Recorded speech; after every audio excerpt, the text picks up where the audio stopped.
ಸ್ವಾದ ಸಾನ್ನಿಧ್ಯಂಗೆ ಸ್ವಾಗತ. ಇವತ್ತು ಮಾಡೋಣ ಸ್ವೀಟ್ ಪೊಟ್ಯಾಟೊ ಟಿಕ್ಕಿ.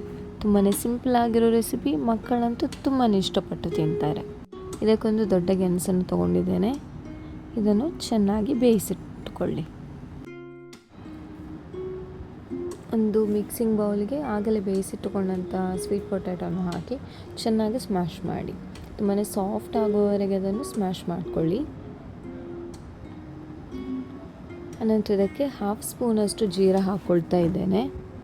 ಇನ್ನು ಸ್ವಲ್ಪ 1/2 ಸ್ಪೂನಷ್ಟು ಚಿಲ್ಲಿ ಪೌಡರ್, ಸ್ವಲ್ಪ ಟರ್ಮರಿಕ್, ಸ್ವಲ್ಪ ಗರಂ ಮಸಾಲ ಪೌಡರನ್ನು ಕೂಡ ಸೇರಿಸ್ಕೊಳ್ತಾ ಇದ್ದೇನೆ. ಈಗ 1/2 ಸ್ಪೂನಷ್ಟು ಕೊತ್ತಂಬರಿ ಪೌಡರನ್ನು ಕೂಡ ಇದಕ್ಕೆ ಹಾಕ್ಕೊಳ್ತಾ ಇದ್ದೇನೆ. ಹಾಗೆಯೇ 1 ಸ್ಪೂನಷ್ಟು ಕೊತ್ತಂಬರಿ ಸೊಪ್ಪನ್ನು ಕೂಡ ಹಾಕ್ಕೊಳ್ಳಿ. ಪರಿಮಳ ತುಂಬಾ ಚೆನ್ನಾಗಿರುತ್ತೆ. 1/2 ಕಪ್ಪಷ್ಟು ಈರುಳ್ಳಿಯನ್ನು ಕೂಡ ಇಲ್ಲಿ ಸೇರಿಸ್ಕೊಳ್ತಾ ಇದ್ದೇನೆ. ಈಗ 1.5 ಸ್ಪೂನಷ್ಟು ಕಾರ್ನ್ಫ್ಲೋರ್ ಪೌಡರನ್ನು ಕೂಡ ಹಾಕ್ಕೊಳ್ಳಿ. ಈ ಟೈಮಲ್ಲಿ ಸ್ವಲ್ಪ ಉಪ್ಪನ್ನು ಕೂಡ ಇದಕ್ಕೆ ಆ್ಯಡ್ ಮಾಡ್ಕೊಳ್ಳಿ.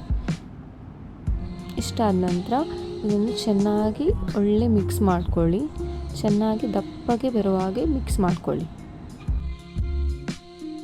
ಇದನ್ನು ಸಣ್ಣ ಸಣ್ಣ ಉಂಡೆಯನ್ನಾಗಿ ಮಾಡಿ, ಆಲೂ ಟಿಕ್ಕಿ ನೋಡಿದಿರಲ್ಲ, ಅದು ಹೇಗೆ ಶೇಪ್ ಇರುತ್ತೋ ಅದೇ ಶೇಪಲ್ಲಿ ಇದನ್ನು ಕೂಡ ಮಾಡ್ಕೊಳ್ಳೋಣ. ತುಂಬಾ ಈಸಿಯಾಗಿ ಮಾಡ್ಕೊಳ್ಬೋದು. ಇದನ್ನು ಬೇಗನೆ ಆಗುವಂಥ ರೆಸಿಪಿ, ಬೆಸ್ಟ್ ರೆಸಿಪಿ ಅಂತಲೇ ಹೇಳ್ಬೋದು. ಈವ್ನಿಂಗ್ ಸ್ನ್ಯಾಕ್ಸಿಗೆ ತುಂಬಾ ಸೂಪರ್ಬ್ ಆ್ಯಂಡ್ ಯಮ್ಮಿ ಆಗಿರುವಂಥ ರೆಸಿಪಿ ಅಂತಲೇ ಹೇಳ್ಬೋದು. ಇದನ್ನೀಗ ಇಷ್ಟನ್ನು ರೆಡಿ ಮಾಡ್ಕೊಂಡಿದ್ದೇವೆ. ಈಗ ಒಂದು ಫ್ರೈಯಿಂಗ್ ಪ್ಯಾನ್ಗೆ ಎಣ್ಣೆ ಹಾಕ್ಕೊಂಡು ಆಗಲೇ ರೆಡಿ ಮಾಡಿಟ್ಟುಕೊಂಡಂಥ ಟಿಕ್ಕೀಸನ್ನು ಎಣ್ಣೆಯಲ್ಲಿ ಹಾಕೋಣ. ಎರಡೂ ಬದಿನೂ ಕೂಡ ಚೆನ್ನಾಗಿ ಫ್ರೈ ಆಗಬೇಕು. ಲೋ ಫ್ಲೇಮಲ್ಲಿ ಇಟ್ಟುಕೊಂಡು ಫ್ರೈ ಮಾಡ್ಕೊಳ್ಳಿ. ತುಂಬಾ ಚೆನ್ನಾಗಿ ಫ್ರೈ ಆಗುತ್ತೆ, ಕ್ರಿಸ್ಪಿ ಆಗು ಕೂಡ ಇರುತ್ತೆ.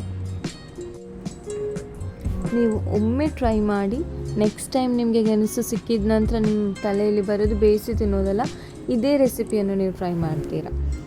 ನೀವು ಈ ರೆಸಿಪಿಯನ್ನು ಟ್ರೈ ಮಾಡಿ ಹೇಗಾಗಿದೆ ಅಂತ ನಮಗೆ ಕಮೆಂಟ್ ಮೂಲಕ ತಿಳಿಸಿ. ಹಾಗೆಯೇ ನಮ್ಮ ಚಾನಲನ್ನು ಶೇರ್ ಮಾಡಿ, ಲೈಕ್ ಮಾಡಿ ಮತ್ತು ಸಬ್ಸ್ಕ್ರೈಬ್ ಮಾಡಿ.